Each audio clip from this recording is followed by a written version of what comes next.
Hi everyone, welcome back. ನೀವು ನೋಡ್ತಾ ಇದ್ದಾರೆ ಸ್ಟೂಡೆಂಟ್ ಸೊಲ್ಯೂಷನ್ ಯೂಟ್ಯೂಬ್ ಚಾನಲ್. ಕಾರ್ ಟಿ ಅಪ್ಡೇಟ್ಗೆ ಸ್ವಾಗತ.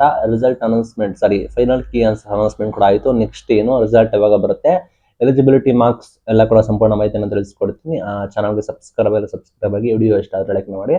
ಸಾಕಷ್ಟು ಅಭ್ಯರ್ಥಿಗಳು ಕಾಯ್ತಾ ಇದ್ದಾರೆ. ಅಫಿಷಿಯಲ್ ಆಗಿ ಕೀ ಆನ್ಸರ್ ಕೂಡ ಪ್ರಕಟವಾಗಿದೆ, ಅಲ್ಲಿ ನೀವು ನೋಡ್ಕೋಬಹುದು.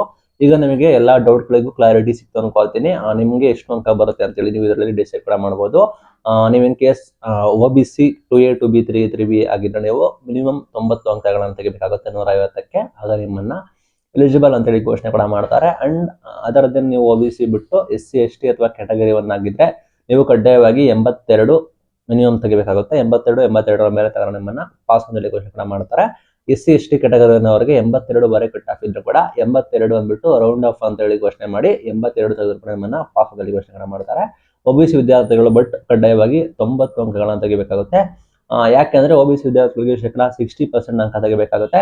SC ST ಕ್ಯಾಟಗರಿಯವರಿಗೆ 5% ರಿಸರ್ವೇಶನ್ ಕೂಡ ಇರೋ ಕಾರಣ ಒಂದು 5% ರಿಡ್ಯೂಸ್ ಆಗಿ 55% ನಾವು ಕನ್ವರ್ಟ್ ಕೂಡ ಮಾಡಿದ್ರೆ ನಿಮಗೆ 150ಕ್ಕೆ 82 ವರೆ ಬರುತ್ತೆ. 82 ವರೆ ಬಂದು ಕೂಡ 82 ಬಂದ್ಬಿಟ್ಟು ರೌಂಡ್ ಆಫ್ ಅಂತ ಕನ್ಸಿಡರ್ ಮಾಡಿ ನಿಮ್ಮನ್ನ ಉತ್ತೀರ್ಣರಾಗಿದ್ದೀರಾ, ನೀವು ಕೂಡ ಪಾಸ್ ಆಗಿದ್ದೀರಾ ಅಂತೇಳಿ ನಿಮ್ಮನ್ನ ಘೋಷಣೆ ಕೂಡ ಮಾಡ್ತಾರೆ. ಈಗ ನಿಮಗೆ ಕ್ಲಾರಿಟಿ ಸಿಕ್ತು ಅನ್ಕೋತೀನಿ.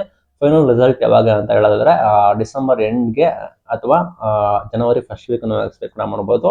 ಬರೋಬ್ಬರಿ 3.5 ಲಕ್ಷಕ್ಕೂ ಹೆಚ್ಚು ಅಪ್ಲಿಕೆಂಟ್ಸ್ ಇದ್ದಾರೆ. ಎಲ್ಲರೂ ಕೂಡ ವೆರಿಫಿಕೇಶನ್ ಆಗಿ ರಿಸಲ್ಟ್ ಘೋಷಣೆ ಕೂಡ ಮಾಡಬೇಕಾಗುತ್ತೆ.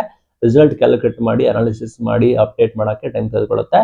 ಕಂಪ್ಲೀಟ್ಲಿ ಆನ್ಲೈನ್ ಸಿಸ್ಟಮ್ ಆಗಿರೋ ಕಾರಣ ಆದಷ್ಟು ಬೇಗನೆ ವ್ಯಾಲ್ಯೂಯೇಷನ್ ಕೂಡ ಆಗುತ್ತೆ. ಫೈನಲಿ ಇದು ಬಂದ್ಬಿಟ್ಟು ಫೈನಲ್ ಕೀ ಆನ್ಸರ್. ನೆಕ್ಸ್ಟ್ ಯಾವುದೇ ರೀತಿ ಬದಲಾವಣೆ ಕೂಡ ಆಗೋದಿಲ್ಲ, ಇದೇ ಅಂತಿಮ. ಇದರ ಮೇಲೆ ನಿಮ್ಗೆ ರಿಸಲ್ಟ್ ಘೋಷಣೆ ಆಗೋದು. ಈ ಹಿಂದೆ ಇದ್ದಿದ್ದು ಕೀ ಆನ್ಸರ್ಸ್ ಇರೋದಿಲ್ಲ, ನೀವು ಗಮನಿಸಬಹುದು ವೆಬ್ಸೈಟ್ ಅಲ್ಲಿ. ಅದು ರಿಮೂವ್ ಮಾಡಿರ್ತಾರೆ. ಅದಕ್ಕೂ ಇದಕ್ಕೂ ಸಂಬಂಧ ಇಲ್ಲ. ಇದೇ ಫೈನಲ್, ಇದೇ ಅಂತಿಮ, ಏನು ಬದಲಾವಣೆ ಕೂಡ ಆಗೋದಿಲ್ಲ. ಅಲ್ಲಿ ಯಾವುದೋ ಒಂದೇನೋ ಡಿಲೀಟ್ ಅಂತ ಇದೆ, ಅದು ಡಿಲೀಟ್ ಆಗಿರೋದ್ರೆ ಮಾತ್ರ ನಿಮಗೆ ಆಗುತ್ತೆ.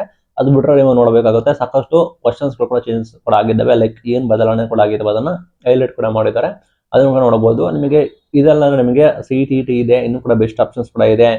ಹೊಸದಾಗಿ ಶಿಕ್ಷಕರ ನೇಮಕಾತಿ ಯಾವಾಗ ಆಗುತ್ತೆ, ಅದ್ರ ಬಗ್ಗೆ ನೋಟಿಫಿಕೇಶನ್ ಏನು, ಸರ್ಕಾರದ ನಿಲುವು ಏನು, ಎಲ್ಲಾ ಮಾಹಿತಿಗಳನ್ನ ನಾವು ಡೇ ಟು ಡೇ ಆಗಿ ನಿಮಗೆ ಅಪ್ಡೇಟ್ ತಿಳಿಸ್ಕೊಡ್ತೀವಿ. ದಯವಿಟ್ಟು ನೀವು ನಮ್ಮ ಚಾನಲ್ಗೆ ಸಬ್ಸ್ಕ್ರೈಬ್ ಆಗಿ, ವಿಡಿಯೋ ಇಷ್ಟ ಆದ್ರೆ ಒಂದು ಲೈಕ್ ಮಾಡಿ ಸಪೋರ್ಟ್ ಮಾಡಿ. ಇದು ಇವತ್ತಿನ video. Thank you for watching till end. Thank you.